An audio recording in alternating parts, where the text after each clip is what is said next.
Part 2 of the Lorax.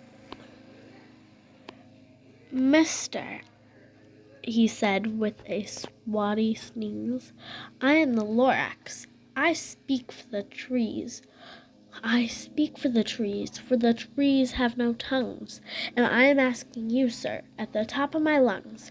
He was very upset, and he shouted and puffed, What's that thing you've made of my truffalo truffed? Look, Lorax, I said, there's no cause for alarm. I just chopped one tree. I am doing no harm. I'm being quite useful. This thing is a thneed. A thneeds find something that all people need. It's a shirt, a sock, a glove.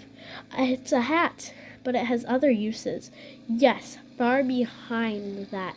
You can use it for carpets, for pillows, for sheets, or for curtains, or covers for bicycle seats. The Lorax said, Sir, you are crazy with greed. There is no one on earth who would buy that fool's need. But for the very next minute I proved he was wrong, for just at that minute a chap came along.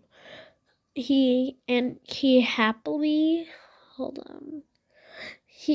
thought that the thing I had knitted was great. He happily bought it for $3.98. I laughed at the Lorax. You poor stupid guy. You never can tell what some people will buy. I repeat, cried the Lorax, I speak for the trees. I'm busy, I told him. Shut up, if you please. I rushed across the room, and in no time at all, I built a radio phone. I put in a quick call. I called my brothers and uncles and aunts, and I said, Listen here. Here's a wonderful chance for the whole Wensler family to get mighty rich. Get over here, fast. Take the road to North Nitch. Turn left at Weehon.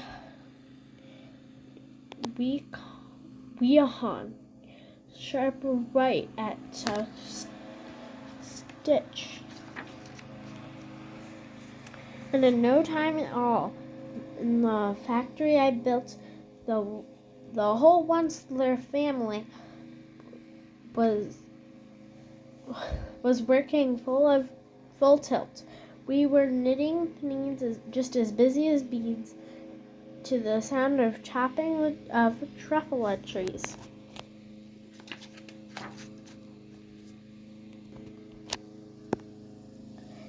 Then, oh baby, oh, how my business did grow.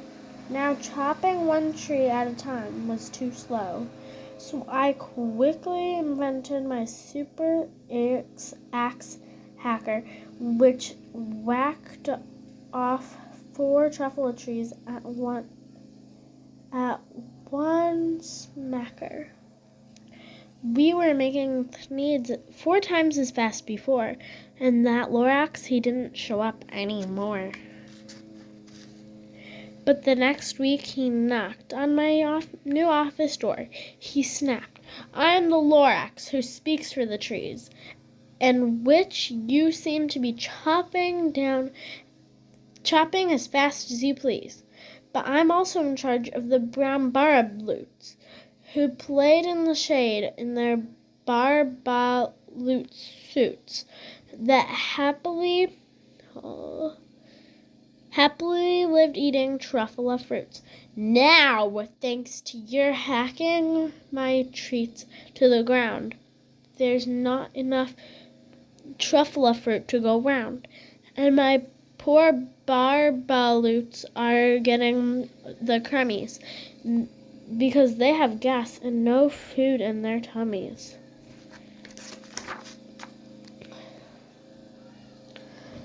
They loved living here, but I can't let them stay. They'll have to find food, and I hope they may. Good luck, boys, he cried, and he sent them away. The Wensler, felt sad as I watched them all go. But business is business, and business must grow. Regardless of crummies and tummies, you know. I meant no harm. I most truly did not, but I had to grow bigger. So bigger I got. I biggered my factory, I biggered my roads, I biggered my wagons, I biggered the loads of the needs I shipped out. I was shipping them forth to the south, to the east, to the west, to the north. I went right on biggering, selling more needs, and I biggered my money, which everyone needs. Then again, he came back that I was fixing some pipes when that old nuisance Lorax came back with more gripes. I am the Lorax, he coughed and whiffed. He sneezed, he snuffled, he snargled, he sniffed. Onceler, he cried with a crumpless croak. Onceler, you're making such smuggless smoke. My poor somy swans, they can't sing a note. No one can sing who has smog in his throat. And so, said the Lorax, please pardon my cough. I cannot live here. I'm sending them off. Where will they go? I don't hopefully know. They may fly for a month or a year to escape from the smog you've smogged up around here. What's more, snapped the Lorax. His dander was up. Let me say a few words about Glumpity Glump. Your machinery chugs on, day and night, without a stop, making glumpity glump. Also, sloppity sloop. And what do you do with this leftover go? I'll show you, you dirty old Onceler man, you. You're glumping the pond where the humming fish hummed. No more they can hum, of their gills are all gummed. I'm sending them off, other futures dearie. They'll walk on their fins and get wolfery weary, in search of some water that isn't so smeary. Then I got terribly mad. I yelled at the Lorax. Now listen here, Dad. All you do is yap, yap, and say, bad, bad, bad. Well, I have my rights, sir, and I'm telling you I intended on going, just doing what I do. And for your information, Lorax, I'm figuring on biggering. Biggering and biggering and biggering. Turning more truffle trees into needs, which everyone needs.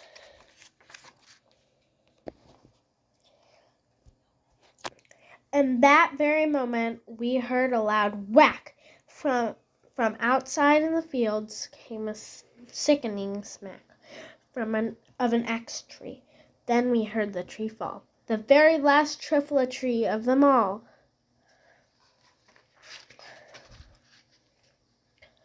No more trees, no more needs, no more needs, nowhere work to be done. So in no time, my uncles and aunts, very one, all waved goodbye. They jumped into my cars and drove away under the smoke-smuggered stars. That now all that was left 'neath the bad-smelling sky was my big empty factory, the Lorax, and I.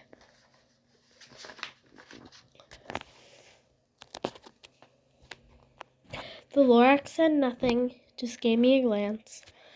Just gave me a very sad, backwards glance. Then he lifted himself by the seat of his pants, and I'll never forget the grim look on his face when he hesitated himself and took leave of this place through a hole in the smog without leaving a trace. And all that the Lorax left here in this mess was a small pile of rocks with the word unless. Whatever that meant, well, I couldn't guess. That was long, long ago.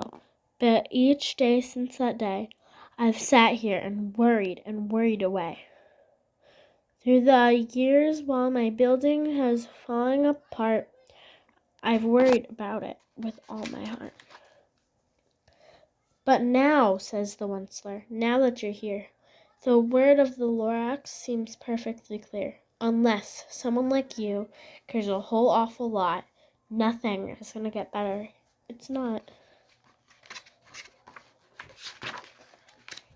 So, catch, says the Onceler. He lets something fall. It's a truffle seed. It's the last one of all. You're in charge of the last truffle seeds. And truffle seeds are what everyone's need. Plant a new truffula, treat it with care, give it clean water, and feed it fresh air. Grow a forest, protect it from axes that hack. Then the Lorax and all of his friends may come back. The end. I hope you enjoyed me reading The Lorax, Dr. Seuss. Bye.